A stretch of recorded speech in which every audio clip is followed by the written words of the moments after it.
दर्शक बंधु नमस्कार। आज आम गोटे लाभकारी उद्यान भित्तिक फसल आंब विषय किसी आपण उपादेय तथ्य देबू।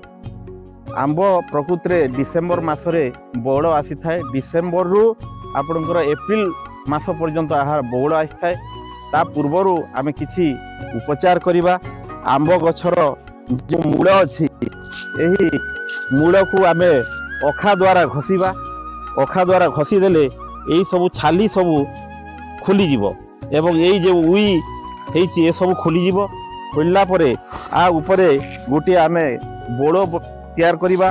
इमिडाक्लोप्रिड एवं आपणकर क्लोरोपाइरिफॉस एवं कार्बेंडाजिम मैंकोजेब गोटे घोल प्रस्तुत करी चून मारला भाया गछरे आम व्यवहार करवा।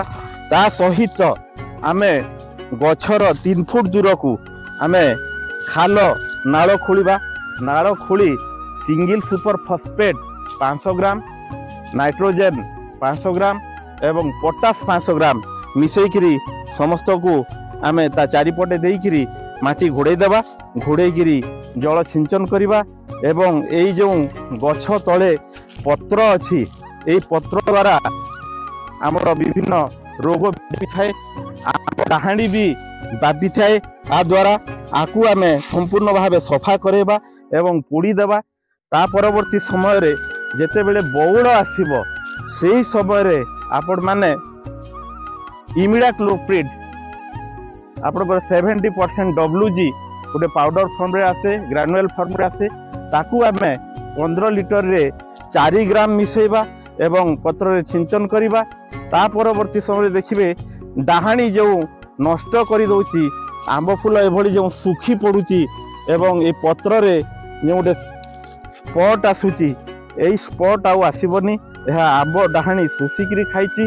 ता सहित आम द्वितीय पर्याय रे इमिडाक्लोप्रिड एवं कार्बेंडाजिम मैंकोजेब मिसेकरी पुनर्बार सिंचन करवा। जेते बेले आंब चणी आसीजिव पसी आसीजिव सेही समय रे आपण माने कोन करिवे आपणकर प्लानोफिक्स गोटे मेडिसिन अच्छी ताकू आपण 15 लिटर रे 3 ml पकईकरी आपण स्प्रे करिवे।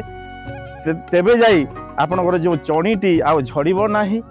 जदि आपणकर प्लानोफिक्स आपण पाखरे मौजूद हेबो नाही सेते बेले आपणकर प्लांटेड आपण 15 लिटर रे 30 ml ता सहित पुनर्बार इमिडा मिसेकरी आपण पत्र रे सिंचन करंतु। देखिबे आंब कसी संपूर्ण भावे आसीबो, बहुल परिमाण रे आसीबो एवं आपण अत्यंत लाभवान होई पारिबे।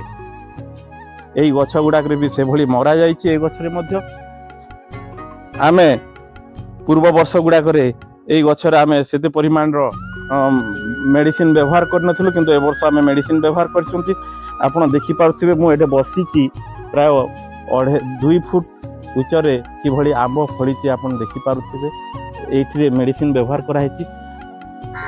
जेते बेले आपण माने उपचार पाई जिवे सेते बेले इमिडाक्लोप्रिड 70% WG फॉर्म रे आउची, ग्रानुअल फॉर्म रे सेटा 15 लिटर को 4 ग्राम देबे एवं जदि लिक्विड फॉर्मेशन रे देबे तो 17.8 रो इमिडा सेटा आपनकर 15 लिटर रे 5 ml देबे। ता सहित द्वितीय पर्याय रे जेते बेले मेडिसिन स्प्रे करिवे जेते आंब चणी आसी जीवो किंबा बौड़रू जस्ट आरंभ होइथिबो फल आसीबा सेही समय रे आपण प्लानोफिक्स किंबा प्लांटेड जदि प्लांटेड दोछंती 15 लिटर रे 30 ml एवं ता सहित फेर इमिडाक्लोप्रिड मिसाइबे एवं जदि प्लानोफिक्स दोछंती केवल प्लानोफिक्स आपण 15 लिटर रे 3 ml व्यवहार करिक स्प्रे करिवो।